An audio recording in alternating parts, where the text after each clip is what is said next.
Ahoy, and welcome in to another mind expanding episode of Not Allowed to Die, your podcast about mental health, where I, Dan Makler, social worker and life enthusiast, answer your questions about mental health. Alongside me, as always, is Mariska, the three-toothed Patterdale Terrier, and she's done licking her paws. We went out for a walk earlier, and she's feeling pretty good. And when Mariska's feeling good, you know why. It's because you're rating, you're following, you're reviewing, and you're telling a friend. And Mariska loves it when you do all of those things.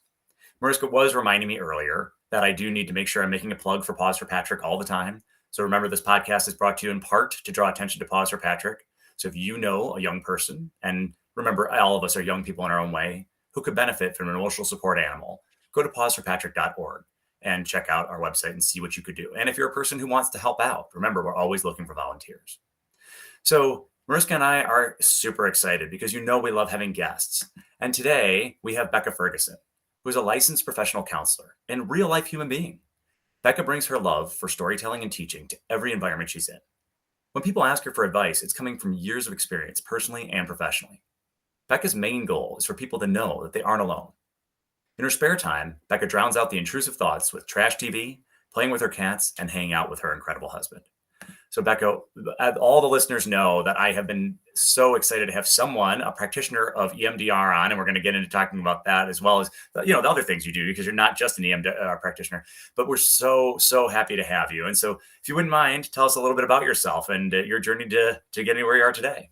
Yeah, well, first of all, this is super exciting to be on this podcast because, I guest on podcasts pretty often, but there's rarely a podcast that I guest on that I'm like super pumped to be on. So this was one that I was like, oh my gosh, this is way down my on my calendar over here, and I'm like, I need to get on this podcast. I know I have 3 or 4 clients that I'm going to be like, hey, listen to this real quick, because sometimes our clients don't listen to us during therapy, right?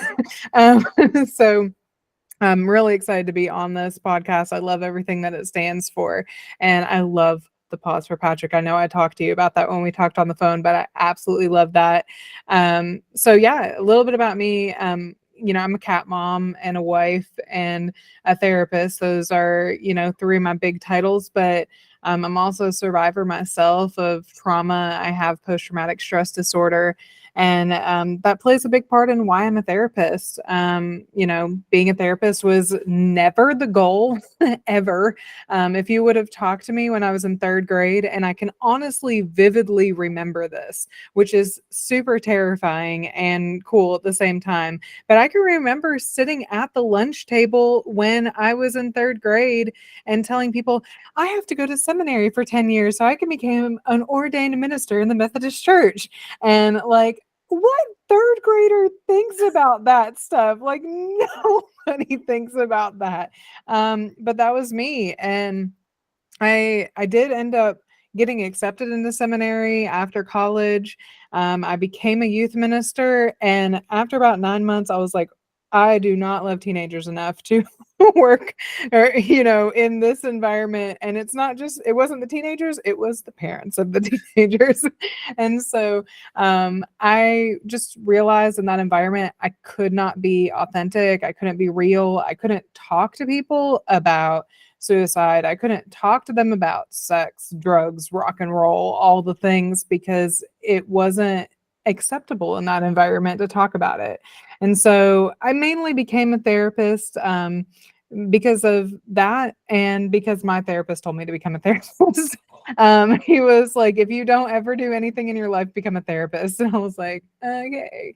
And so, yeah. And, this whole conversation about suicide and working with people, the day that I applied to go to grad school to become a therapist was the day that Chester Bennington died by suicide. And so he was the main reason that I decided to go into this field, just because he's a reminder that you can listen to words, but you can never hear them if you aren't really taking the chance. So he is my biggest reason why I do what I do. Well, I'm so grateful that you did decide to make that turn, and I'm very grateful to your therapist for suggesting it. And it reinforces to me. I have a couple of clients right now and that I think are going to be great therapists someday. And I have a few of my former ones who are social workers and therapists. And I think there's an advantage that you bring to it because when you do have that experience yourself, that you can speak to people from a more genuine place and you can give that example of you can get through this. Mhm. And so I think and obviously you're also bringing humor and affection and warmth because I do think, and again, there's not necessarily for everybody who's listening, whatever kind of therapist works for you is great. For me, I can't be anything but who I am all the time. And Right. I think if you're saying, well, the therapist I worked with is just very clinical and very removed, that's great for some people. But if that's not the right thing for you, reach out and find a therapist who's going to bring more of their personality into it. Yeah, that's You a know, big part of what I do because I mean, I I think that therapist shopping is really, really important. And I tell all of my new clients when they come into a session with me, like, if you decide that you do not want to be my client, I am not going to get butthurt about it. I can promise you that. I'm like, go shopping for a therapist. At no point in time should a therapist ever make you feel guilty for wanting to see what other therapists are out there. Now, usually because I say that, people are like, wow, Becca's amazing, which I have to agree. I think I'm pretty fantastic. But yeah, I think therapist shopping is so, so, so critical. well, and there are different lessons, just like we go to school and we take different classes from different professors. Mhm. There may be different therapists that you need at different stages of your journey. Yes, And again, absolutely. one of the reasons why I'm so excited to have you on is because I find myself often referring and encouraging people to go seek out an EMDR therapist Mhm. when I'm hitting a block with them that I feel like we can't get any further. Right now, I can think of two clients that I'm dealing with where you don't ever want to open a door you can't close. Right. And often when dealing with trauma, people are having difficulty moving forward and processing their trauma because they're afraid if I open this door, I'm going to start having a lot of bad dreams. I'm going to start having flashbacks, feelings, and I don't know how to handle that.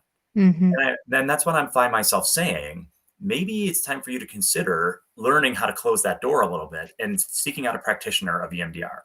So, can you tell me a little bit about how you stumbled upon EMDR and what your thoughts Yeah. are about how that whole, soup to nuts about how the process of EMDR works? So when I was in grad school, we were in the group therapy class that we did, which was my favorite class by far that I took when I was in grad school. We were all assigned a population that we had to work with, a hypothetical population. And so everyone in the room was, that person. I loved being able to play a little kid for all the therapists that wanted to be like children's therapists. I was like, no, poo poo on you, and all this kind of stuff. It was great. I was the rebel child, obviously. Um, but the population that I was assigned was working with veterans that had PTSD. And although I have never worked in a VA in my professional career, when I was in grad school and I had to study this population and study PTSD and study how to talk to people with PTSD, I really dove into it head first. And as I was doing the group and my professor's watching me interact with all the other students, after it was done, she just looked at me. She was like, Becca, wow, what a gift you have talking to people that have PTSD. Like, you can really communicate with them. And I was like, well, thank you. I appreciate it. Hair flip. Okay, okay.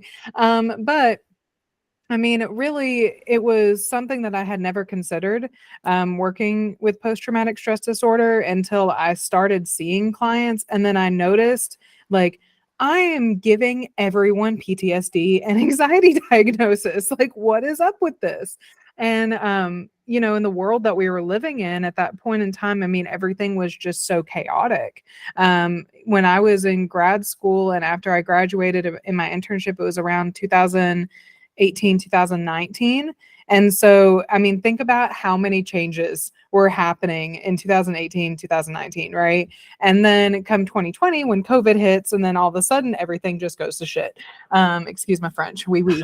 But um, when I'm working with these people that have PTSD, EMDR at the clinic that I was interningship at, words not working, interning at, that works. Everybody there was EMDR certified. And so they were like, Becca, you like working with trauma. You should get EMDR certified. And I took the class. I really liked it. It was something that I was like, wow, this is really cool. I also, because I have post-traumatic stress disorder, what is the number one thing that people with post-traumatic stress disorder love to do?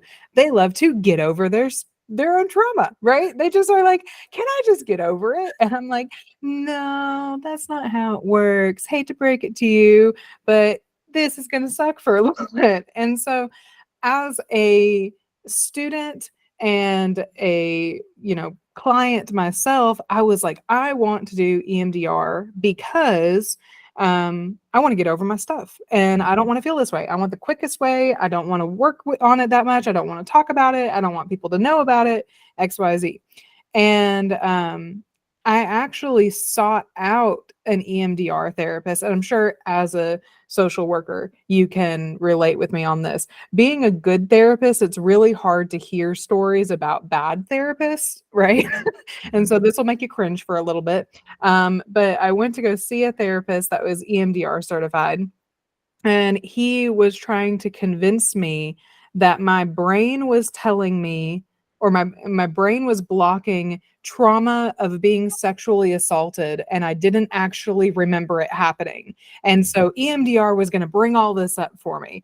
And I was like, I don't remember any of that happening. I don't think it happened. Oh no, it definitely happened. He just kept telling me it definitely happened to you. I can tell that it definitely happened to you. And so I'm like, well, who was it? And he tells me who it was. And I'm like, how do you know these things? And so I obviously did not pursue therapy with that therapist anymore. I can't even remember that guy's name. Which good for him that I don't remember it. But I just remember, questioning for a long time, well, was I drugged? Was this something that is like I've repressed? And so EMDR really fascinated me, this idea that I could get these repressed memories that were making me make choices in my now life, right? Because of these memories that I have blocked out. And so that was originally why I decided to do EMDR, because at the time when I got the training, not a lot of people were certified in it. Mhm. And I didn't want the people that were certified in it that gave me the bad experience like I had to continue to be the ones that people went to for EMDR therapy. And so maybe it was a little bit of a God complex thing that was going on at some part, because I was just like, I want to do it right. But as EMDR has evolved over the years, I've definitely adapted it into my own way to be able to help clients in a way that's more flexible for them in their own trauma healing, just because I know what it's like to have flashbacks and nightmares and triggers and all those things. So I take it really easy with my clients in the room. I don't, pressure them to do anything that they're uncomfortable with. When, as you described that, you're hitting a lot of what we talked about before, a lot of misconceptions about EMDR. Mhm. That first of all, that it's going to pull out all these repressed memories that aren't really there or create things that aren't there, that it's going to be quick and easy, or that it's going to just be, okay, it's 8 to 12 sessions and you're done with it. And you're not going to have to necessarily engage and talk about things. So Mhm.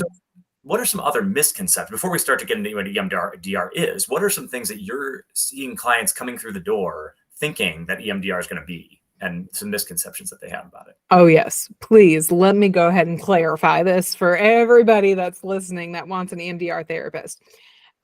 If you have watched TikTok, Mhm. which we know that a good chunk of people out there probably have, okay, minus the people where TikTok has gotten banned. I am so sorry.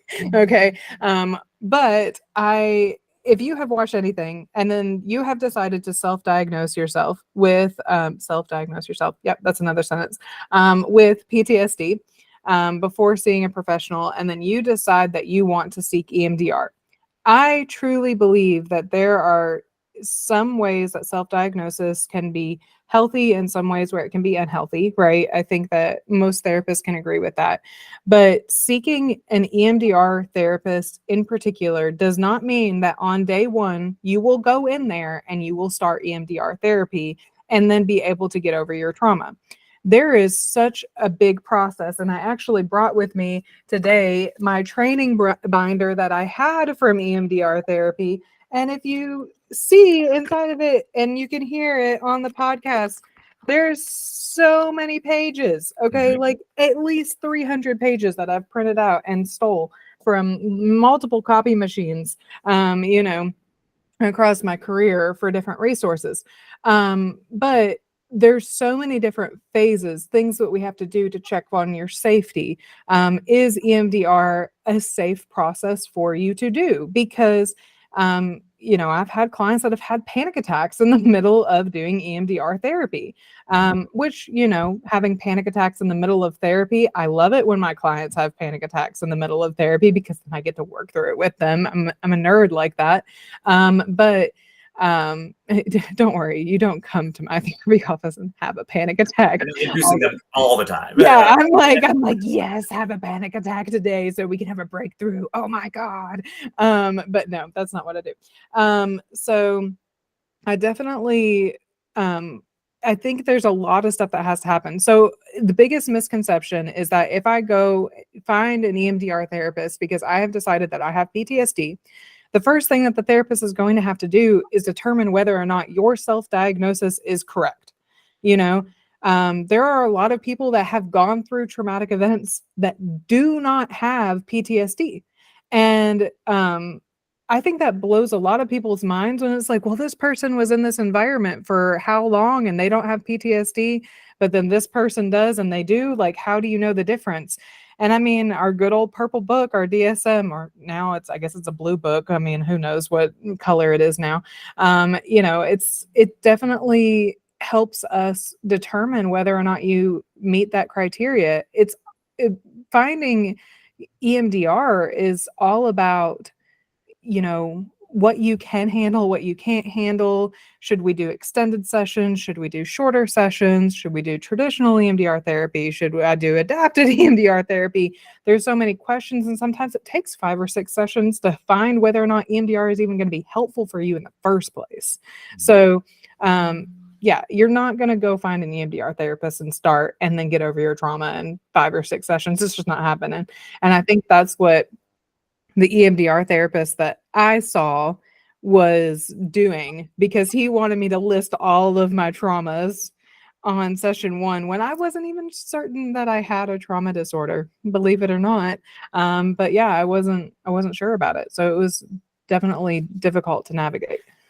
Well, again, it sounds like from what you're saying that it still remains the key for all therapy working is trust and relationship. And Mhm. so in initial sessions, it's going to be a getting to know you and it's getting to frame out, what are the goals of this therapy? What are we treating and what are we trying to do? Mhm. So when a person does walk in, is that the beginning of the process for you when they are initially starting out? They walk in for the first session and it's saying, okay, let's get to know each other. Let's define the problem, figure out what we're working with, and see what you're hoping to get out of it. Is that where you're Mhm. beginning? Yeah, so normally in my first session that I have with clients, I tell them, like, you can't honestly, my camera is facing the blankest wall in my office. I'm not even lying to you, okay? But, like, my office is filled with, like, pictures of my cats, and, you know, my diplomas are behind my clients because I don't want them to be like, "Oh, she's so that." Okay, but I have like my teddy bears on the wall, my Little Mermaid play set. I have like Pooh Bears, 100 Acre Woods over here. And I have like all of my Winnie the Pooh characters on my couch and like a weighted stuffed animal. I have Bob the Bobcat, you know, little things like that. And so the first thing that happens when a client comes into my office and they sit down and they're here for EMDR therapy, it's like they're nervous as all get out, right? Because they're like, I'm about to unpack everything today. And I'm like, no, and I tell them, I say, I just want you to sit here and I want you to observe what's in the room. You know, don't look at my computer wires because they're all over the place and they're messy. But I tell people, observe what's in the room. Ask me questions. What do you have to ask me right now? And normally they're like, are those your cats? And I'm like, yes. And I'm like, wow, it's like the photo that I have of my cats that's right back here. It looks like they're like in a stoner band because their eyes are like all halfway shut and everything. And so they're like, it looks like they're in a stoner band. And then we end up talking about stoner cats for like 10 minutes. But a big part of them is getting comfortable, asking questions. I tell them, I'm not your traditional therapist. I say I used to work in a halfway house. I've heard every single word that has ever existed in the history of all words. Feel free to use whatever language, is good for you and acceptable. And then I get people cussing like a sailor in this room, and they're just like, oh, this is the first place I can be myself. And so this initial session is all about me trying to determine what we're working with and who the person is, because I think in therapy, um, who you are in your first session is what I'm treating, right? It's not just about the symptoms, it's about what I'm noticing. Like, what are your hands doing? What are your feet doing? What are you looking at? Like, are you asking me about my cats or my teddy bears? Are you asking me about my Winnie the Pooh characters? Like, what are you talking to me about? So you could call me like a mind reader or something like that if that's what you want to do. But it's all about trying to find where people are comfortable in the space and making sure they're comfortable in the space. So there is this, again, the feeling, or commonly for people who have not been involved in the EMDR, that you are at some point in your process, though, going to have to be a bit triggered so Mhm. that you can see if, like, the eye motion. So can you get a little bit into how does it actually work with moving? Does moving your eyes in a certain pattern when Yeah. you're dysregulated help reset the brain chemicals? Can you talk a little bit about that just mechanically? How does it work? Yeah, so there's a couple different methods that you can use. You can use like a therapist's fingers, like they put two fingers together and then they move back and forth. And the speed of the fingers, the faster that you go, the more that you're reprocessing. The slower that you go, the more that you're installing, which is, the reprocessing is the trauma. Well, the installing is when we're working with the positive cognitions. And so, there's one of the mechanics. We have what I call buzzies. They're called um, tactile buzzies, sure. And they're like these little pods that you hold in your hand and they vibrate. And I always like hand them to my client before we start. And I say, like, you can adjust the intensity on it. And they, buzz back and forth in your hand. So you have one in each hand and it's like buzz, buzz, buzz, buzz, buzz. And I adjust the speed. So if I want it faster and I want them to reprocess, then it's like buzz, buzz, buzz, buzz, buzz, buzz, buzz, buzz, buzz. If I want it slower, then I'm like buzz, buzz, and so it goes back and forth. There's also some therapists that use a light bar, and that one is just like it's literally a light bar where a dot moves back and forth on the light bar and clients look at it and that's what they're focusing on and their eyes are moving back and forth and back and forth and back and forth. And again, the therapist is adjusting the speed. We have other ways that we do it over telehealth as well, where we ask the client to put what's called a butterfly pose, and they put hands like they're hugging themselves across their chest. And you just get your hand and just tap very clearly on your shoulders. And usually the therapist will do it with the client. So the client is mimicking the speed of it. And so it's like if the therapist is going really fast, then we want the client to go really fast. Things like that. You can also do it on your legs. Sometimes I have the clients put their buzzies underneath their thighs because we find clients that they do get tearful in the middle of session. So I'm like, have your hands free for some Kleenex. It's about to get snotty up in here. And so it's like, it depends on where the client is comfortable and how the client is comfortable doing it. The therapist in the room can also do tapping as well, where they like will tap on their thighs. But I work specifically with a lot of women that have sexual assault trauma. And so I don't see a lot of clients that want to do touching or tapping as a part of their EMDR, just because it's not fun to reprocess things about people touching you while your therapist is touching you. Mhm. And so usually I just stick with the buzzies because that's what's best for my clients. And sometimes it's traditional and sometimes it's more about having a conversation while we're doing it, whatever the client responds most to. So yesterday I was having a conversation with a former student of mine, and she's now a professional out in the field. But she finally, with her therapist, has started opening the door of talking about some of her trauma. But it's so awful for her right now. She's in this stuck space, and there's a lot more that needs to be unpacked. But she, again, is in this space where she's horribly triggered by the idea of even talking about any more of it. Mm-hmm. And so I was encouraging her, perhaps it's time for her to seek out an EMDR clinician, because again, that idea of she can't figure out how to close the door again. She was asking, and I did not know the answer. I don't think, to my understanding, she's not going to have to go through the gritty details of everything she's gone through.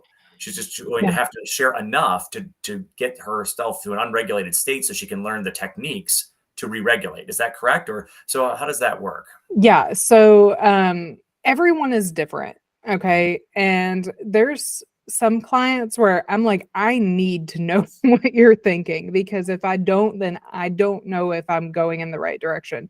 Normally I can tell, like, I'll have clients lay down on the couch and cuddle up in a blanket, because like, I feel like when they get into burrito phase, it makes it a little bit easier for them to ground themselves. Usually I can tell their tears kind of slow down. Their breathing starts regulating. They're telling me that they're not seeing things that are extremely traumatic anymore, and they're able to slow things down. But the way that we work through this and prevent that from even happening, to where they're leaving triggered, is we have two things. It's called a container and a safe space. And the container, the idea of it is like, okay, we have reached our limit with our time for EMDR therapy today. We're going to get all of these bad things that we've talked about that we haven't completed processing. We're going to lock them away in a container that the therapist and the client both have access to. And we know that we can access it again, but we're just not going to access it until our next therapy session. And then our safe space, we install that using the same eye movements. Both of these things are installed using the eye movements, where we use like a word that takes us back to a calmer place. So that way throughout the week, if we start to get triggered or we start to remember something, put it in the container and then go to our safe space. And that's what really, those two things are developed even before we start the reprocessing, because there's no way that I'm going to reprocess with a client until I know that they have something that's going to keep them safe. And some clients, like, I feel like I'm an exception, so I'll use myself as an example, because I have done, to be a EMDR clinician, you have to participate in EMDR. And so I want you to imagine 40 therapists in a room doing EMDR therapy, all crying like little babies because we're bringing up all of our trauma. It's kind of impossible not to. But, you know, EMDR has been a really complicated thing for me because it did bring up a lot of stuff. It did help me. It was very insightful. But like working with my therapist, we tried to create my safe space. And I was so triggered creating my safe space because I like I have traumatic memories associated with everything. My PTSD is so bad. And so one of the safe spaces that we came up with is the 100-Acre Woods, because I love Winnie the Pooh. And so I was like, this is good childhood stuff. I don't have bad memories with Winnie the Pooh. This will be great. And then, you know, she's walking me through it. We have Winnie the Pooh music playing in the background. Everything's great. And then I get out the little tree trunk door, and then I'm like in my head visually seeing myself murdering all of these Winnie the Pooh characters. And I'm like, Or Rue. I'm like, no. I'm like, I love Pooh and Tigger. Like, why are they so bloody? And so we ended up changing, instead of working on my safe space first, what we ended up doing was trying to figure out why I felt like I had to murder something that I loved so much. And it was the idea of, if I hurt it first, it won't hurt me. Mhm. So like I couldn't come up with my safe space first. And when you have a really good therapist that knows what they're doing with EMDR, they'll start to realize, like, okay, we can't create this safe space until we understand why, everything is triggering for them. And so, yeah, I mean, like it's going to bring up stuff. And there was about 2 or 3 weeks there where I was like, Winnie the Pooh isn't safe for me anymore. And it's not calm for me anymore. But then it got to a point where I was like, I just had to tell myself it's self-sabotage. That's all it is. I hurt it first so it doesn't hurt me. I'm tired of things hurting me. I'm tired of being the victim. And um I was raised to believe that you weren't allowed to be a victim. So in order to not be a victim, what do you got to do? Hurt everything first, right? I promise you, I'm not a mass murderer. I have worked Yeah, through all this, no, I understand. but it's a different journey for everyone for sure. And when you have a good EMDR therapist, they know that. And so they're able to make that safe. And now, 6 months after EMDR therapy has been completed, is it like a toolbox that the person could theoretically go to and use that emotion, like on their own if they're feeling triggered about things? And can they use it for things other than just PTSD? Can they use it for just feeling like an anxiety attack, a panic attack when they're really just regulated? So, Yes and no. Okay. So I had one client in particular that I did traditional EMDR therapy with, and it helped her. Um, she was able to come to some realizations, but what helped her the most was the installing of the positive cognitions and the slow movements. And so for her, what I ended up doing is like, she graduated from therapy because she was like, I feel really good. I'm actually making like awesome steps in my life. And I'm like, yes, we did it, And so when she would have anxiety or she would come and check in with me every, 2 months or so, it was like she would do the butterfly pose on the anxious days. And then, I just told her slow taps with your breath. Think about that safe space with the slow taps, and then come up with that trigger word, whatever it is that reminds you of your safe space. And if safe is a triggering word for clients, then calm, whatever your calm place is, right? Because there's not a lot of people that have ever felt safe, especially when they have, anxiety or trauma. But yes, it can be helpful as a toolbox individually. And I say also yes, but then I say no, because there's a lot of people that shouldn't practice any sort of EMDR stuff by themselves. And there are a lot of programs out there that you can like buy a subscription to and watch a ball move back and forth on a computer screen and do EMDR in the comfort of your own home. Do not buy those programs. If you have never worked with a therapist, they are lying to you, okay? And they are just trying to get you. I mean, like I could talk to you all day about programs that you shouldn't buy that are lying to you. But it's like doing it at home. If you don't like, if this explains it, I don't even do EMDR therapy on myself, right? I'm trained in it. I've used it with multiple clients. I have the buzzies. I have all the equipment that I need. I have an incredible husband that could probably turn it on and off every 30 seconds, but there is no way that I'm doing it to myself because I need a licensed clinician in the room with me to notice what they're trained to notice. So it's not safe if you haven't processed all of the core stuff and we haven't worked on self-compassion or we haven't worked on building your own autonomy, and you're not in a safe environment physically or mentally at that point. So there's a lot of things that you need to listen to your therapist and what your therapist suggests for you to do after you complete EMDR therapy. So for many people, graduating from EMDR therapy is more about having moved the trauma from a place where it's actively still triggering to a place where that process has been healed from. Some new ways of thinking about the trauma have been installed, so it's less likely to be triggering you as often. Am I hearing that correctly? Yeah. So EMDR has, I mean, honestly, it's really not rocket science when you think of it, but it's like you have two different sides. You have your positive cognitions and your negative cognitions. You come in and you see what negative cognition you associate a particular memory with. And then you go back, you do the reprocessing and you're going back, back, back, back, back. What's the core memory that's making me think this? And it's like you're basically climbing Mount Everest. You get to the top of Mount Everest, and then all of a sudden you're like, that wasn't my fault. And you're like, no shit, I told you that. And then you climb back down, right? And so, it can be any cognition.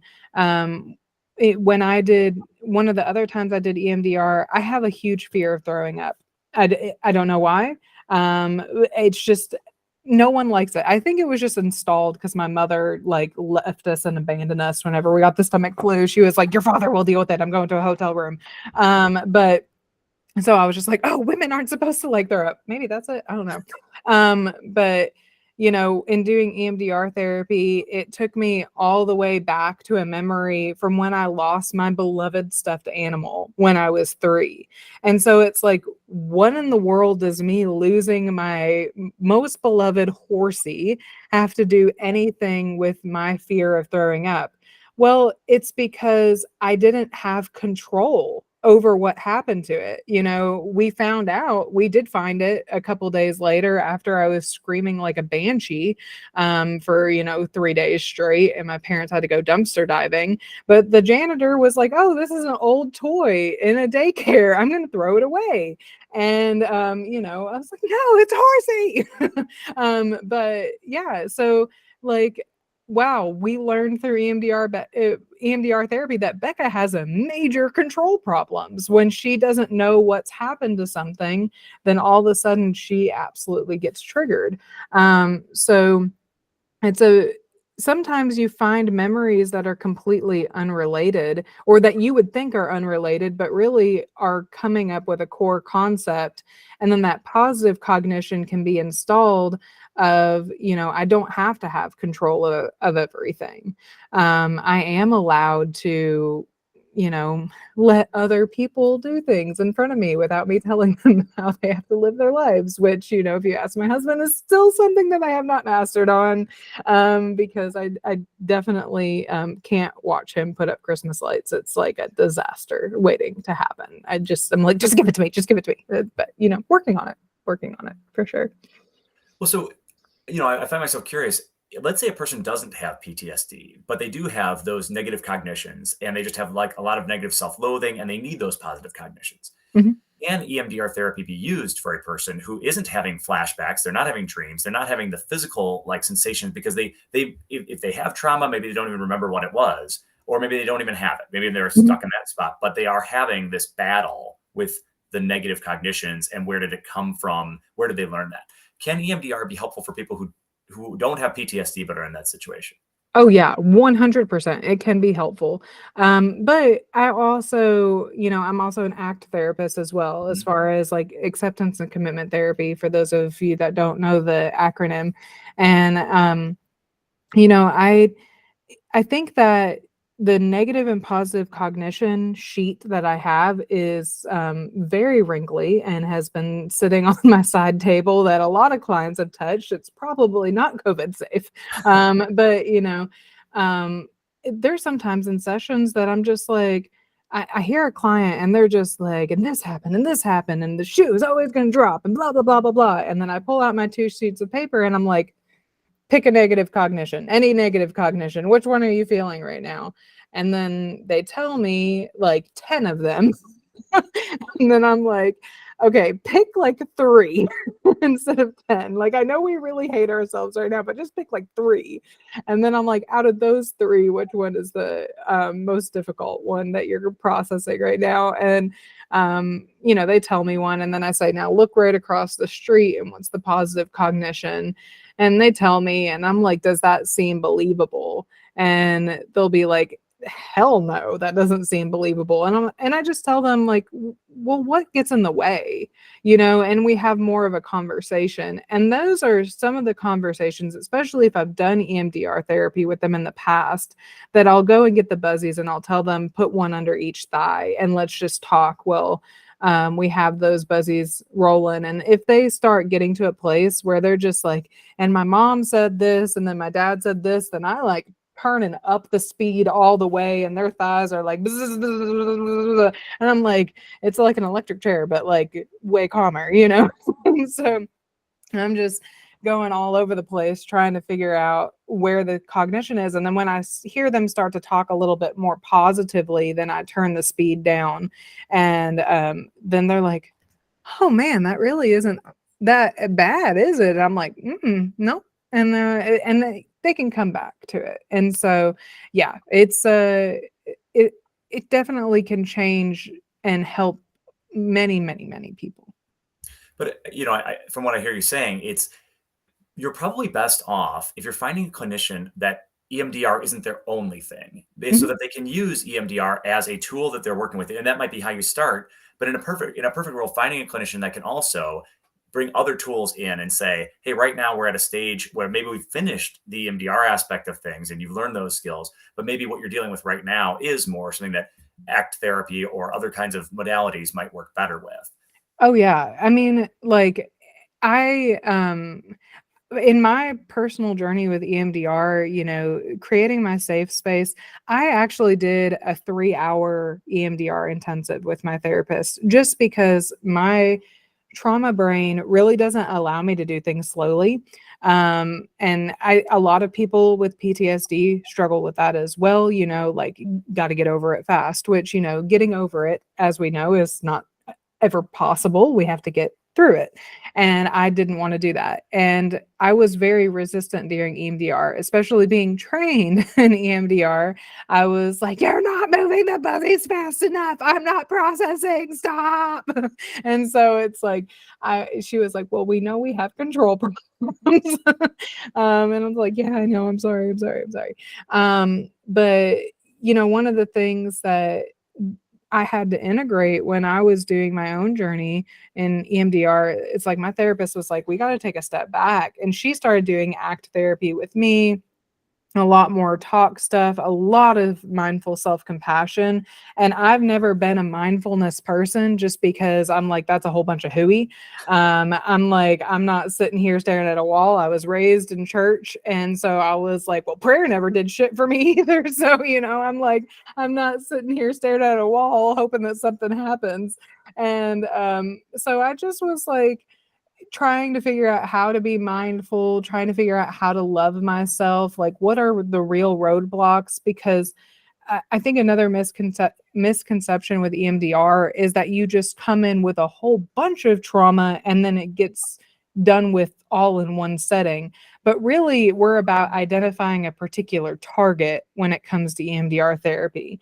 And so that's where it's like, this may take weeks before we even start EMDR because I need you to start feeling a little bit more better, sure, about yourself. People are going to think that clinicians from Arkansas just don't know how to use sentences. I'm so sorry. But yeah, you start to feel a little bit better about yourself first, so that when we engage in EMDR, I'm able to challenge you and ask you questions and have a good conversation with you and kind of go back and forth a little bit more instead of you feeling like, hey, I can't talk about any of this stuff because I'm not comfortable being vulnerable. And sometimes it takes months before people can allow themselves to be vulnerable because they've never been able to do that in their lives. And then they're coming to therapy when they're in their 20s or 30s. Mm-hmm. And it's like, how do we undo 30 years of not being allowed to be vulnerable? Talking, building a relationship, right? So it takes a lot of time. Well, that's what I have that former student of mine right now, and she's just, why should I believe anything will be different? I've been carrying this weight for so long. And I said, well, yes, you've been carrying that weight for so long, but how many hours have you actually spent, learning to heal? You've been surviving and in pain for so many years. but you haven't been practicing that self-compassion. And I'm finding with a number of my clients right now, the biggest challenge is intellectually they get it. They know that they're Mhm. giving themselves special rules. They know that they're being unfair. They're Mhm. saying, I can see, what's being laid out there of why I don't deserve to feel terrible. And Yeah. yet, even though they know it intellectually, they're just not feeling it because they're having that's where that block is. If truly going back and saying, all my life experience is me getting kicked in the teeth. And Mhm. all I know, even if I heal from this moment, I'm still going to feel terrible again. And so how, in your experience, does EMDR, does it help them to feel like there is more hope that they can stop this flow of life Yeah. just kicking them in the cycle? Because often having experienced one trauma makes us more likely to have future traumas. And so Mhm. like we don't have to keep inviting these. We can grow a better sense of antenna for danger and things like that, because we can have autonomy over our bodies and things like that. So have you found that you're able to generate a little bit of that hope? So, I'm going to answer this question with a little bit of edumacation. Okay, so we learn about the window of tolerance when we're doing any sort of trauma therapy, and it's something that I love teaching to clients. But the window of tolerance, I want you to imagine this little yellow box, okay, and this little yellow box is our calm, cool, collected, and connected space. Okay, this is where we are disputing limiting beliefs. We are able to, collect ourselves and face the world and understand like we are not our negative cognitions, right? But right above this window and right below our window is our hyper arousal, which is fight or flight, and our hypo arousal, which is freeze and fawn. Okay. And I rarely talk about fawn when I'm teaching because fawn is like the level that we get to when we've been fight or flight for a long, long time, and we have a very abusive narcissistic characters in our life, right? But when we go through these fight, flight, freeze areas, sometimes we can get so comfortable in our survival mode, right?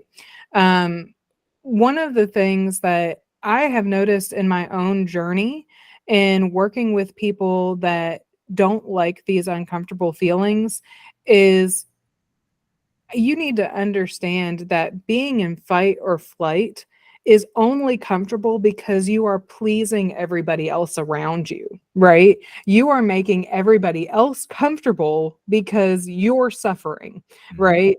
And so people are like, oh, when I get over all of my trauma, again, get over it, okay, then I'm going to be calm, cool, collected, connected, and nothing's going to happen. One thing that I've noticed in working with so many trauma clients is that, yes, we can be calm, cool, collected, and connected inside of our window of tolerance, but there's also one key thing that's inside of it, um, and that's grief. Right? It's grieving the autonomy that we lost, the loss of our physical body, the loss of our mind, the loss of people, the loss of animals, the loss of everything, right? And last night, I found myself really triggered because I had a kitten that I got my senior year of college that died 3 months after I got her. Um, when I went to go get her spayed, she was allergic to the anesthesia and she died in surgery. And, the negative cognition that I've lived with for such a long time is, I'm a bad cat mom, right? Like I basically sent her off to the vet to die. And it's so triggering for me losing that precious cat that I had because she was the light that I had. She was so cuddly and so amazing. And as I'm thinking about this last night, I said, Becca, you got to write. You have to write this out. You have to work through it. You have all this built up anxiety and frustration and everything. And that's what I wrote about. I wrote about being in fight, flight, freeze and understanding, from basically middle school until I was until this past year, I have been in some sense of survival in either hyper or hypo arousal state. And now that I'm finally practicing compassion, I'm experiencing grief. Mm. And grief is such a healthy emotion to experience that's extremely uncomfortable. right? Because I don't think I ever really truly grieved the loss of Canon.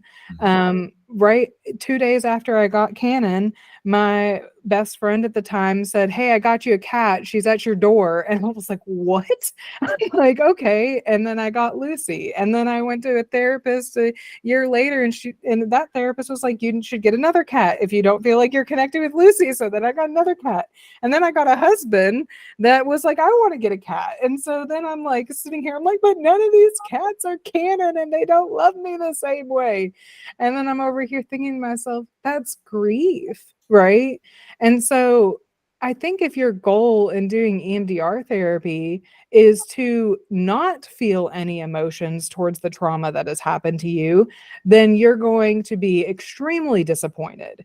The goal of EMDR therapy is to allow you to grieve the trauma that has happened to you and know like this wasn't your fault. There's no at the moment that I dropped Cannon off of the vet, the last thing that happened was that she was clawing at the strings of my hoodie and like meowing, like she did not want to be handed over to the vet. But what cat does, right? And it's like, I thought, well, that was foreshadowing. I should have known that she was going to die. No, I didn't know any of that, right? But our trauma brain connects these things. And even now, it's like if I have a really good date night with my husband, well, it probably means that he's going to die tomorrow because that's just how it's going to go. Or if like I leave the house without saying goodbye to all of my cats and give them kisses, then guess what? One of them is going to be dead when I get home, right? Because of that loss that I experienced. So if you're going to EMDR therapy and you're thinking, oh, this is going to alleviate everything and I'm going to feel 10 times better, it's not necessarily that. It's going to give you what you need to work on Mhm. and what you need to understand about yourself. Just like I said, EMDR revealed to me that I am horrible with control, Mhm. horrible with it, right? But I now know, hey, there's some things I have to do. And I do that in ACT therapy and I practice mindfulness, self compassion now. And maybe I'll go back and use EMDR as a tool later. But if anything, it just helped me figure out what I needed to work on. And that stuck feeling that your student is like, I don't want to talk about this anymore. I feel like I'm talking it to death. Maybe they're talking about the wrong thing, Mhm. right? And that's really where we need to connect more with our clients is like EMDR can help us unpack the thing that we really need to work on. And if as a therapist who practices EMDR, you think, oh, I'm going to help them get over this, then you're misguiding your clients, right? You're only here to help them figure out what it is that we need to work on in other modalities as well. And hopefully allow them to tolerate that discomfort so that they can be there in that. Yes, yes, for sure. And I think that's another thing that it's like th- just because you go through EMDR therapy, and this is why I share so openly about my story and my struggles and everything, I still get triggered. I still have panic attacks. I did not show my husband panic attacks until after we got married because I wanted to trap him. But he loves that joke. He's like, "Oh, that's how original after 5 years." But I definitely love to share this with people because I don't want them to ever feel like they're going to therapy to get over stuff. I want them to go to therapy to get through it and work on the installing those positive cognitions. Well, in addition to being, a therapist and doing your clinical just one-to-one work, you also create courses and whatnot. Can you Yeah. share a little bit about the different kind? Because obviously you're comfortable educating people about these things. So can you share a little bit about the other work that you're doing and creating these courses and who they're targeted, who might benefit from those? Yeah, so I am full of shenanigans, which means that I have created shenanigans courses. And when you take one of my shenanigan courses, you become part of the shenanigan squad. Okay.